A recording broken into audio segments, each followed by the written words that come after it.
যে মানুষ সৎ নয়, যে মানুষ আসলে ভেতর থেকে অসৎ, সে যাই করুক জীবনে সফলতা পাবে না। চাঁদনি রাতের মতন আসবে আর চলেও যাবে। প্রথম হচ্ছে সৎ থাকা। এই সৎ থাকা কি? সৎ থাকা মানে কারো 5 টাকা মেরে খাওয়া নয়। সৎ থাকা মানে বন্ধুকে বলছো শোন না আসছি, তার মানে যাও। বাবাকে বলছো বাবা এটা আমি করবো, তার মানে করো। তুমি কোনো মানুষকে বলছো আমি তোমার সাথে আছি, মানে থাকো।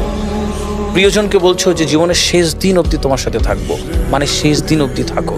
এইটা যার মধ্যে, এই সততা যার মধ্যে আছে, টাইমকে ম্যানেজ করার যেই সততা যার মধ্যে আছে, সে সফলতা পায়। 2 নম্বর হচ্ছে যে একটা মানুষের আত্মবিশ্বাস। আমি আফজাল ভাই, আমি আপনার এই পডকাস্ট থেকে বলে চাই, আমি সবাইকে কিনতে বলবো পোশাকটা। পৃথিবীর সবচেয়ে দামি পোশাকটার নাম বলে যাবো আজকে, আপনি শুনবেন। পৃথিবীর সবচেয়ে দামি পোশাকটার নাম, আমার যারা অডিয়েন্সে পরে দেখবেন, যদি টাকা পয়সা থাকে আর না থাকে তাও কিনবেন। পৃথিবীর সবচেয়ে দামি পোশাকটার নাম, পৃথিবীর সবচেয়ে দামি অলংকারটার নাম, পৃথিবীর সবচেয়ে দামি গহনাটির নাম হচ্ছে আত্মবিশ্বাস। যার আত্মবিশ্বাস সুন্দর, সে মানুষ দেখতে সুন্দর। ঠিক ওই সততার পরে তার আত্মবিশ্বাস আসবে, যে নিজেকে ঠিকঠাকভাবে জানে, বোঝে যে আমি কে, আমার জন্ম কী জন্য হয়েছে, আমি কি করতে যাচ্ছি, এবং তার একটা স্পষ্ট পরিকল্পনা যখন থাকবে, তাকে রুখতে পারবে এরকম কোনো বান্দা পৃথিবীতে নেই। সুতরাং তার ওই